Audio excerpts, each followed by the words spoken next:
大家好，我是丽姐，欢迎大家来听相亲故事，感谢大家的订阅。我们的女主角小文是江苏苏州人，身高1.65米，曼妙的身材特别吸引人，该凸的凸，该翘的翘，一头乌黑亮丽的长发，大眼睛配上精致的瓜子脸，走在街上那绝对是回头率100%，而且苏州姑娘的温婉气质那是打着灯笼都难找啊。小文不仅人长得美，还是个知性女孩。985高校毕业，在一家外企做市场营销，年薪30多万，在苏州都算是高收入了。你们可别以为像这样的优质女孩找对象会很容易，有钱有貌反而更难。为啥？因为眼光高啊，家里催婚催得紧，小文愣是没看上一个。哎呀，我这辈子是不是就拴不住一个男人的心了？小文常常这样跟我吐槽。其实我都明白，现在的年轻人不比我们那个年代，物质条件好了，精神需求也高了。小文想要的不只是门当户对，更想要那种心灵的契合，那种看一眼就知道就是他了的感觉。缘分这东西还真就是这么神奇。小文去台湾出差的时候，在一次商务酒会上遇到了她未来的老公阿哲。阿哲是台北人，家里开了一家科技公司，年收入相当可观。人长得斯斯文文的，1.8米的个子，戴着一副黑框眼镜，典型的精英范儿。小文第一眼看到他就被他身上那种儒雅的气质吸引了，那种感觉很奇妙。小文后来跟我说，不是那种热烈的心动，而是看到他的第一眼就觉得很安心，就好像认识了很久的人一样。两人在酒会上聊了几句，发现彼此都对摄影有兴趣。阿哲当即邀请小文第二天去台北的9份拍照，这招够绝。名正言顺的约会，还能展示自己的风度和见识，我给阿哲这波操作打满分。第二天，两人在9份的小巷里度过了美好的一天。阿哲不仅带小文吃遍了当地的美食，还给他讲述了许多台湾的历史和文化。小文被阿哲的博学和绅士风度深深吸引，而阿哲则被小文的聪明和独立所折服。台湾的男生真的和大陆不太一样，小文说。阿哲很细心，很会照顾人，而且特别尊重女生的想法。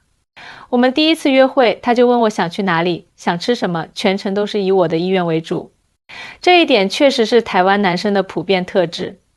在台湾社会中，男性普遍比较温柔体贴，懂得照顾女性的情绪和需求，而大陆男生则更注重实际，有时候可能会显得不够浪漫。出差结束后，两人开始了跨海峡的线上恋爱。每天视频，天南地北的聊，从工作到家庭，从童年到梦想，无话不谈。2个月后，阿哲飞到苏州，正式向小文表白，两人确定了恋爱关系。然后就是长达1年的异地恋，真是考验2个人的感情。好在两人都有经济实力，1个月能见上1、2次面。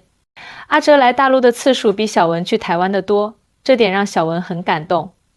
他总是说，你一个女孩子，让我来找你比较合适。小文眼中满是柔情。1年后，阿哲提出了结婚的请求。小文犹豫了，倒不是不爱阿哲，而是担心去了台湾后的生活问题。我在大陆有工作，有朋友，有家人，去了台湾什么都没有，只有阿哲一个人，万一……小文欲言又止。嗨，这种担忧我太理解了。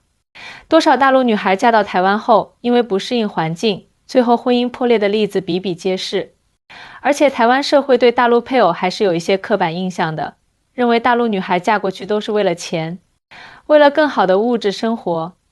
小文，你知道吗？很多台湾人以为大陆很穷，其实他们不知道现在的大陆发展有多快。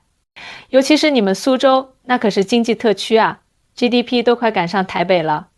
我半开玩笑地对小文说，小文苦笑，是啊，我们两地的人对彼此了解还是太少了。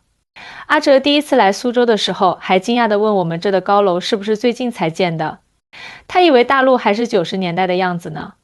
为了打消小文的顾虑，阿哲特地带他去台湾住了1个月，让他体验一下台湾的生活。那1个月，阿哲带着小文走遍了台北的大街小巷，吃遍了夜市小吃，还带他去了花莲、高雄等地旅游。最让小文感动的是，阿哲的家人对他特别好。阿哲的妈妈是个典型的台湾温柔妈妈，知道小文来了，特地学了几道苏州菜，虽然味道差了点，但那份心意让小文感动不已。阿姨，您太客气了，其实我在台湾吃的挺习惯的，小文真诚地说。傻孩子，来台湾就是来家里，想吃什么跟妈妈说，妈妈给你做。阿哲妈妈拉着小文的手，眼里满是慈爱。就这样，小文的心结慢慢解开了。他发现台湾虽然和大陆有些不同，但人情味其实是相通的。台湾的生活节奏比大陆慢一些，人们更注重生活品质，这一点他很喜欢。回到苏州后，小文决定嫁给阿哲。当然，这个决定在他父母那里遇到了不小的阻力。台湾那么远，你去了我们怎么照顾你？而且听说台湾人对大陆人有偏见，你去了会不会受委屈？小文妈妈担忧地说。妈，现在交通这么发达，从台北飞到上海也就1个多小时，比我坐高铁回老家还快呢。而且阿哲人很好，他家人也很欢迎我。小文耐心地解释。小文爸爸则直接问了最现实的问题，那小子家里条件怎么样？台湾经济这些年不是不太好吗？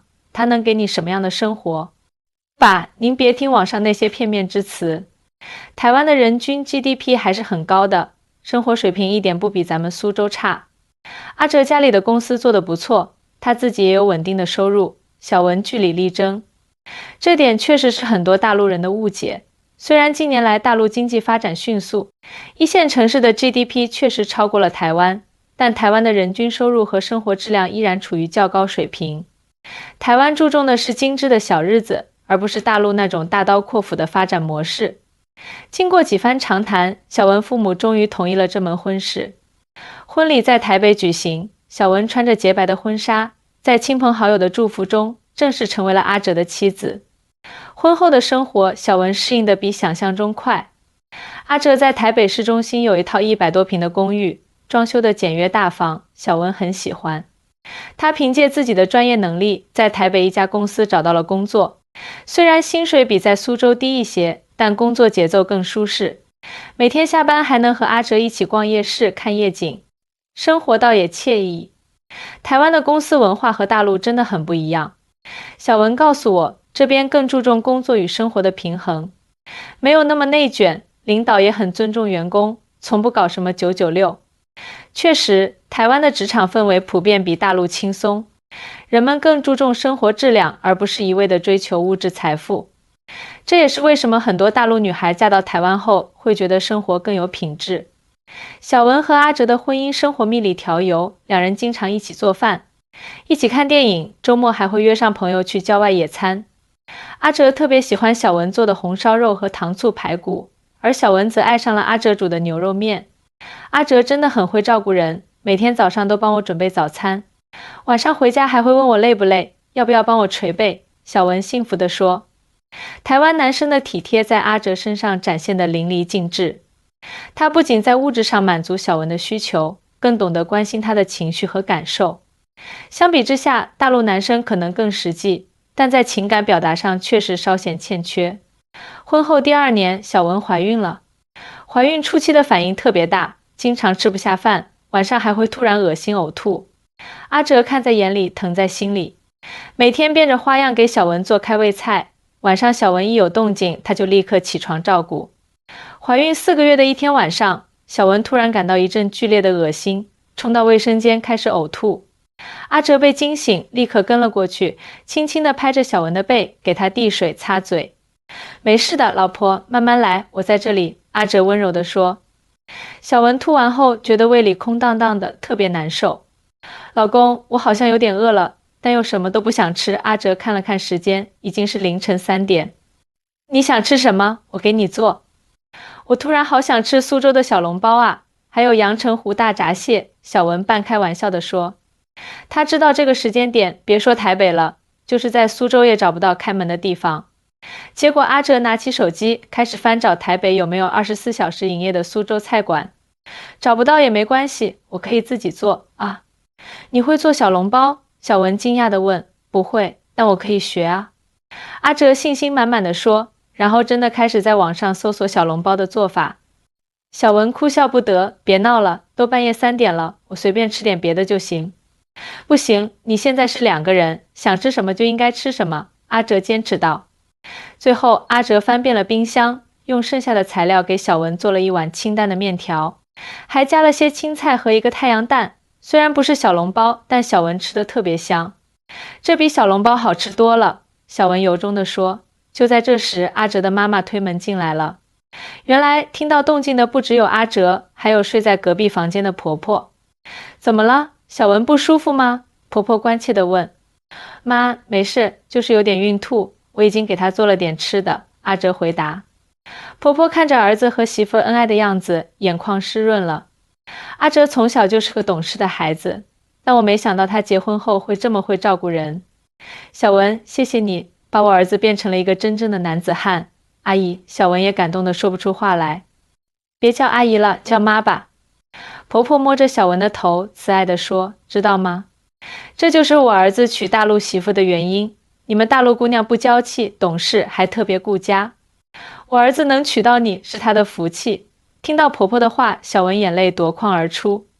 她曾经担心的两岸文化差异，担心的婆媳关系，在这一刻完全烟消云散。原来真情面前没有什么隔阂是不能跨越的。婆婆接着说，我有几个朋友的儿子也娶了大陆媳妇，开始还有点担心，怕文化差异太大。结果现在每次聚会，他们都夸自己的大陆媳妇孝顺能干。说实话，我们台湾这边的年轻女孩子，有些确实被宠坏了，婚后还跟小公主似的，什么都不会做。阿哲在一旁笑着说，妈，你别这么说，台湾女生也有很多优秀的。那是自然，但我就觉得小文特别好，婆婆坚定地说。就这样，一家三口在半夜的厨房里，因为一碗面，因为一句肯定的话，感受到了跨越海峡的亲情和爱意。小文怀孕的日子一天天过去，阿哲对她的照顾越来越细致。她学会了做一些简单的苏州菜，虽然味道差强人意，但小文吃在嘴里，甜在心里。你知道吗？小文跟我分享，阿哲现在的厨艺越来越好了。前天居然做出了一道还不错的松鼠桂鱼，虽然样子丑了点，但味道真的挺接近正宗的。我笑了，看来你老公是个有心人啊，为了你连大陆菜都学会了。小文啊，大陆和台湾的医疗体系也是不一样的。我对小文说，台湾的健保很发达，生孩子基本不用花什么钱，这点是不是很吸引人？小文点点头，是啊，丽姐，台湾的医疗确实很便利。我刚来的时候办了健保卡，看病只要挂号费和部分负担，一次门诊大概100多新台币，折合人民币才20-30块，比大陆的医保报销还方便。而且医生态度特别好，会很耐心地跟你解释病情。台湾的医疗水平确实很高，尤其是对孕妇的照顾特别周到。小文每次产检，阿哲都会请假陪她一起去。医生会详细解释每项检查的意义，还会给他们看宝宝的3维彩超图像，告诉他们宝宝发育的好不好。怀孕7个月的时候，小文遇到了一个小插曲。由于工作压力大，再加上激素水平变化，她变得特别敏感，动不动就哭。阿哲不知道怎么回事，以为是自己做错了什么，整天小心翼翼的。一天晚上，小文突然因为阿哲忘了买他想吃的珍珠奶茶而大发脾气，把阿哲骂了个狗血淋头，还摔了一个杯子。你是不是根本不关心我？我都说了好几次想喝真奶了，你就是不记得。小文红着眼睛吼道。阿哲一脸委屈，老婆，医生说你怀孕期间不能喝太多甜的东西，对宝宝不好，少拿宝宝做借口，你就是不爱我了。小文越说越激动，你是不是后悔娶我了？是不是觉得娶个大陆老婆很丢脸？阿哲被这突如其来的指责搞懵了，不知道该如何应对。正在这时，婆婆走了进来，吵什么吵？婆婆板着脸说，小文，你这是怎么了？好端端的发这么大脾气。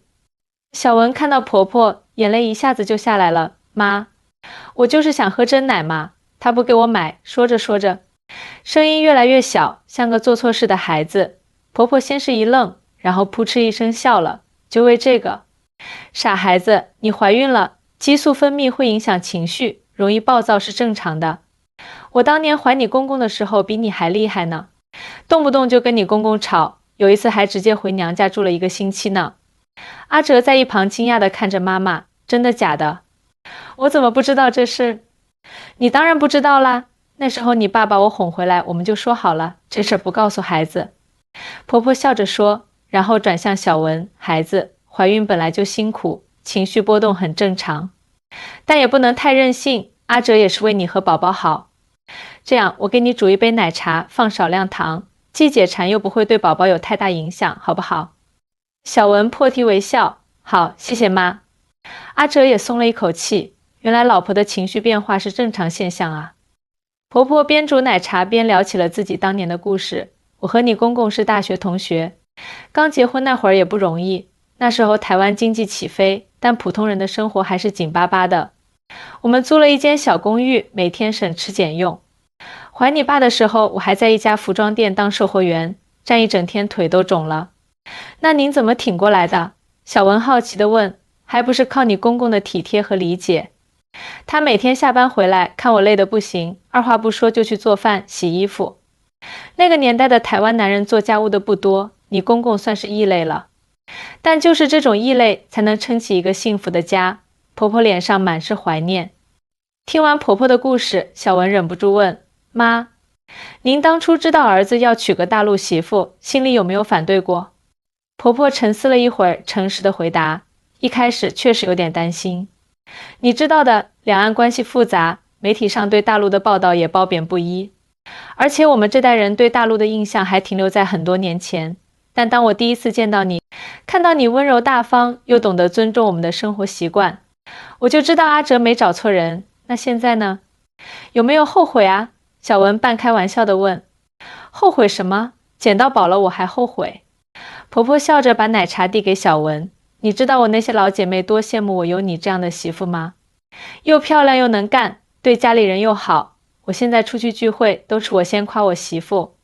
阿哲在一旁笑道，我妈现在见人就说她儿媳妇是大陆来的，好像很骄傲似的。那是，婆婆骄傲地说，小文虽然是大陆姑娘，但心态和处事方式特别成熟，不像有些台湾女孩娇生惯养惯了，做不了苦，受不了累。就这样，一家人围着一杯奶茶，化解了一场风波。小文也更深刻地理解了情绪管理的重要性，知道了婆婆和阿哲是真心接纳她的。随着预产期的临近，小文的身体越来越不舒服，走路都费劲了。阿哲每天下班就急急忙忙赶回家，给小文做饭、洗脚、按摩，忙前忙后。小文有时候看着阿哲忙碌的身影，忍不住感慨，老公，我总觉得我嫁给你赚到了。在大陆，很多男生可不会这样照顾老婆。阿哲一边给小文按摩腿部，一边笑道，那是他们不懂得珍惜。我妈从小就教育我要尊重女性，特别是自己的妻子。她说女人怀胎10月，生孩子那么辛苦，男人做再多都是应该的。你妈真是个明白人，小文由衷的赞叹。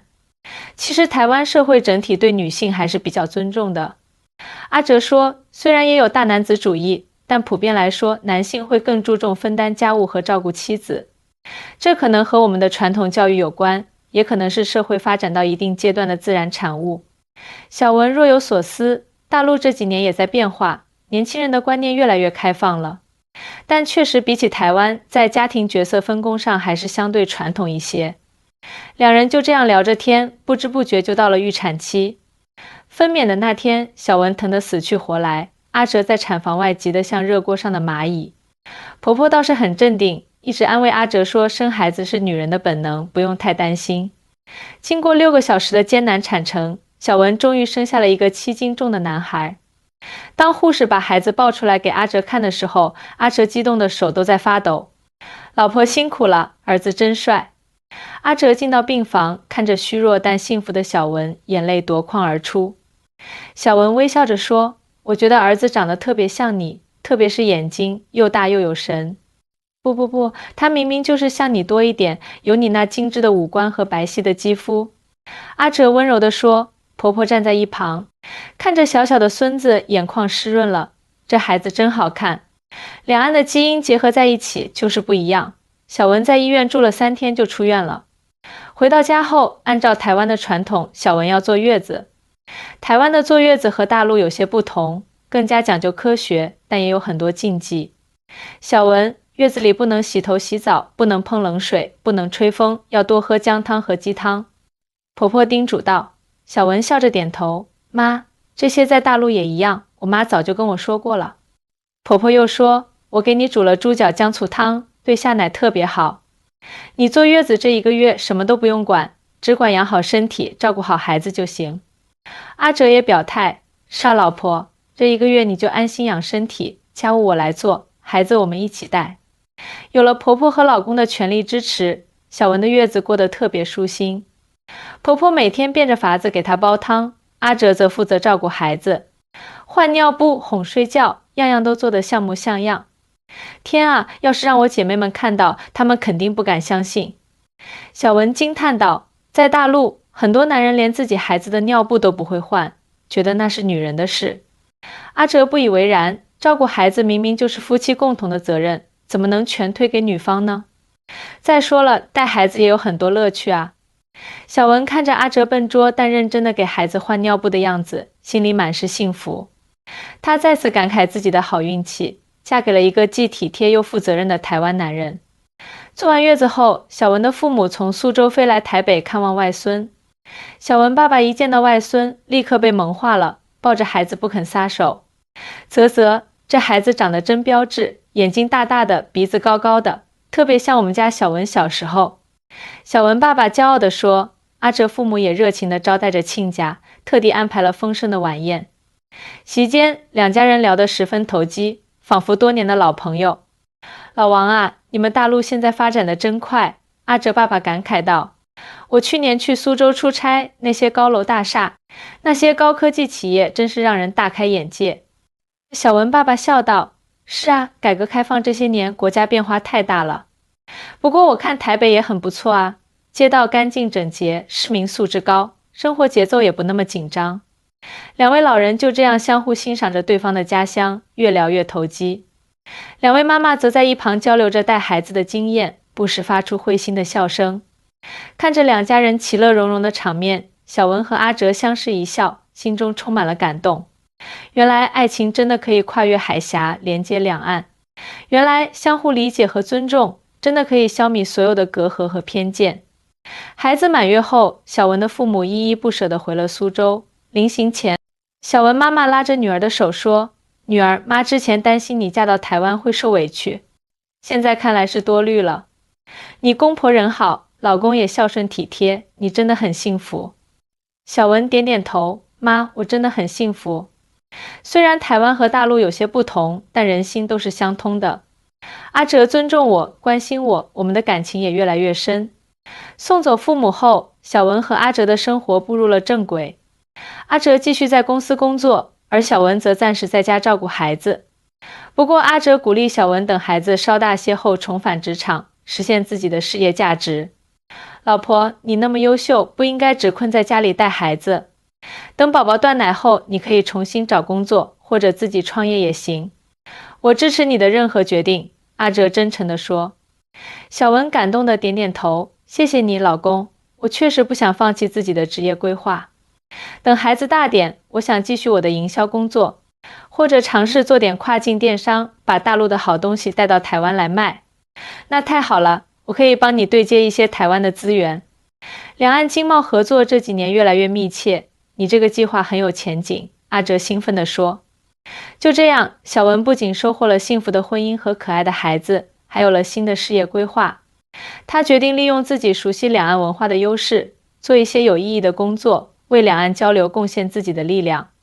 孩子一天天长大，已经会咿咿呀呀地叫爸爸妈妈了。小文特意教他同时学习普通话和台湾话，希望他能融合两岸的文化精髓，成为一个胸怀宽广、视野开阔的人。阿哲，你说等孩子大点，我们要不要送他去大陆读几年书，让他了解一下大陆的教育和文化？小文提议道。阿哲想了想，点头赞同，这是个好主意。两岸教育各有特色，大陆的基础教育扎实，竞争意识强，台湾则更注重培养孩子的创造力和人文素养。如果能结合两者的优点，对孩子的成长肯定有好处。那就这么定了，小文高兴地说。等他上小学，我们可以让他先在台北读几年，然后去苏州读几年，这样他就能充分体验两地的不同，对他以后的发展也有帮助。一天晚上，全家人吃完晚饭，阿哲妈妈突然说起一件往事。小文，记得你刚来台湾那会儿，有个阿姨问你为什么要嫁到台湾来，你是怎么回答的？小文愣了一下，然后笑着说：“我说我不是嫁到台湾来，我是嫁给阿哲。无论他在哪里，那里就是我的家。”婆婆点点头：“是啊，家不在于地方，而在于人。你们年轻人能有这种认识，真的很难得。”阿哲握住小文的手：“老婆，谢谢你愿意跟我一起打拼。这些年，你为了我们的家付出了那么多，离开熟悉的环境，适应新的生活，我真的很感激。”小文靠在阿哲肩上：“傻瓜，我们是夫妻，本来就应该互相扶持。其实我要谢谢你和爸妈，让我在台湾找到了归属感。现在的我既是苏州人，也是台北人，两边都是我的家。”婆婆在一旁感动地擦着眼泪：“这孩子真会说话。阿哲，你可得好好珍惜小文啊。”阿哲郑重地点头：“妈，我会的，我会一辈子对小文好，让她永远不后悔嫁给我。”小文忍不住开玩笑：“这可是你说的，我可录音了啊！以后你要是敢对我不好，我就把这段录音发给妈听。”全家人都笑了起来，笑声中充满了幸福和温馨。最后，祝愿所有的两岸夫妻都能像小文和阿哲一样，收获真挚的爱情，建立幸福的家庭，共同迎接美好的未来。今天的故事就到这里，我是丽姐，我们下期再见。